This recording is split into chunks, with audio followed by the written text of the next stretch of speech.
Now, things haven't exactly gone to plan for Melbourne this season, Macca. It gets to this point of the season, doesn't it, and eyes turn to next year and who's going to be around.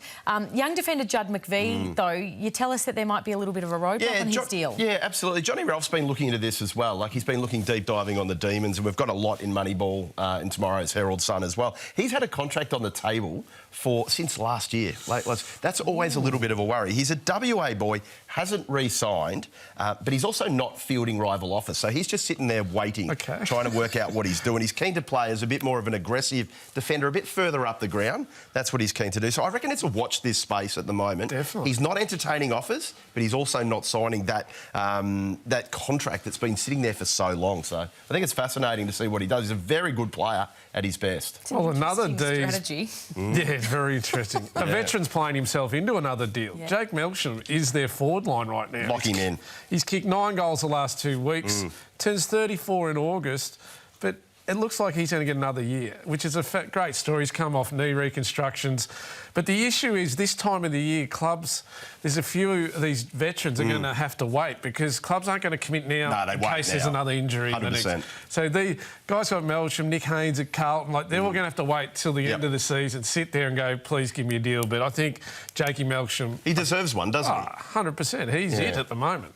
Makes you wonder, too, what list decisions they can actually make. I mean, there's been so much talk about Petrarca and Oliver and what they do there, because they're really going to need to fast-track this rise from here, aren't they? They have to break up this core group. Yeah, you're right. They have to. It's not working. We know that. It won them the premiership.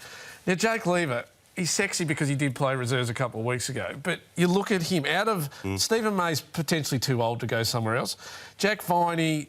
North had a dabble. They wanted him desperately, didn't they? Then he got a new deal. I'm not sure anyone else had it. Jack Lever's only 29. Yeah. I always think he's a bit older. Jack's older. So he's the gettable one, I think. Yeah, he is. One that I would certainly look at, I know he's got deficiencies, but Bailey Fritsch, in a good side, if you could somehow teach him to play the way you want him to play, he knows how to kick goals. He's one that you'd be looking to prize out, I think. You really need him to play the way you want him to play. The issue with Melbourne is they missed the boat with Petty. They had 2 first rounds. I mean, I know we keep bringing this up, but that's you missed the boat. That's going to go down in the record books, isn't it? 2 first rounds from Adelaide for Harrison Petty, who hasn't lived up to the hype. They've got Daniel Turner, They've turned him into a good defender. So there's room to make a move. It's not... Someone's going to get hurt, but... Yeah, they need to do it. Otherwise, they're just going to keep in this little hole that they're in and not get out of it. Yeah, and firmly backed in the coach too, as we saw with John Ralph on the back page of today's Herald Sun. All eyes, of course, have been on Port Adelaide as well throughout the season as that succession plan gets underway. We'll get to that in a minute. But just one from Matt Turner, our colleague in Adelaide tonight, that Jace Burgoyne is poised to sign a 4-year deal until the end of 2029, which it's almost a real show of faith from him. I know there was interest from other clubs, but a show of faith, I guess, in the new regime. There's him, there's Miles Bergman now, Josh Sin. Now that they're all putting pen to paper, well, they dragged their heels on it too. They dragged their heels on the Jace Burgoyne one, so I think it was the right time to do it. Yeah, they haven't though hesitated to get others out the door as Jace locks in. We hear today the brutality, I guess, of Josh Carr, obviously getting ready to take the reins as the senior coach from Ken Hinkley, and not even his premiership teammate has been spared, Macca. Every new coach coming in needs to make a statement, needs a scapegoat, needs something, and Josh Carr has gone whack. He has told his premiership teammate Chad Corns that he won't be a part of anything going on for Port Adelaide from next year and beyond. Speaking to hearing a few things from people close to Chad there, he's not really happy with this because basically he was told he was a little too close and too aligned to Kenny, which I would have thought... hang on. Scotty, that's... So the assistant coach is backing the senior coach and doing everything to get him right. Then the incoming guy goes, well, I don't want you backing me. I mean, why couldn't Chad then change his allegiance over to the next season? Ken's not going to be there next year, so it seems strange. Clearly there's history that's just bubbled along and Josh has sat there and gone, are we ready now? Geez, he was a tough player too. Gone. Oh, look, you've got to make your mark and put some players on notice. Well, what it does, it says the Hinkley era is over right now. Let's not worry about next year. It says right now that the Hinkley era is over. We've probably known that, but... But how, I mean, for Chad too, the time, like, what are we, round 18? 19? Like, what actually happens from now? Is he in the box this weekend? Yeah, exactly. Well, the Coaches Association, they pushed for the assistants to know earlier. So they've sort of brought this into the realm where clubs are, getting asked a question, and sometimes it's not the right answer. Macca, typically when it gets to milestone weeks, as we're seeing with Rowan Marshall this week, game 150, we get the press conference, we get nice reads in the paper, but obviously this man is at the centre of potentially one of the biggest trade stories of the year as to whether another ruckman might be coming to join him. Will we be hearing from the St Kilda big man? I don't think we're going to. I love a good milestone curiosity. Scotty, I love it. I know you do. Where is he? Where has he been all year? It's very, very quiet on the Rowan Marshall front, and that's clearly because the club's not that keen on him talking about Tom De Koning, who we know is almost certainly, unless there's a massive change of heart, he's going to St Kilda for $1.7 million. And I asked for him in the rooms, several weeks ago and didn't get him, but that's okay with that. But certainly, I would have thought there might have been a little bit with him. What I will say is that with TDK going there, clubs are now starting to think, can we prize Rowan Marshall out of Moorabbin? Can we get him out? Can we get him to another club? At his best, he did say in round 3 to Tyler Lewis from Newswire, he did say that he's prepared to give up the #1 spot if it's only good for the team. I think he thinks he's a ruckman, so it's going to be fascinating to see what's going to happen there. None of this should shock St Kilda. No. You've gone and brought in a young ruckman on $1 gazillion, and you've said to the guy who's been heart and soul and a good player, mate, we shove you to the forward pocket because they have got Ben King coming back, Max King. They have got a full forward all ready to go. So in this new fancy lineup, you might sit in the pocket and you're not going to get the ball there. Like, of course. He's a ruckman, that's the thing. So it's going to be a fascinating watch, I think, Scotty. It's the Freo, the Jackson, that issue, it's the... Can they work? I don't blame Rowan Marshall. He turns 30 in November.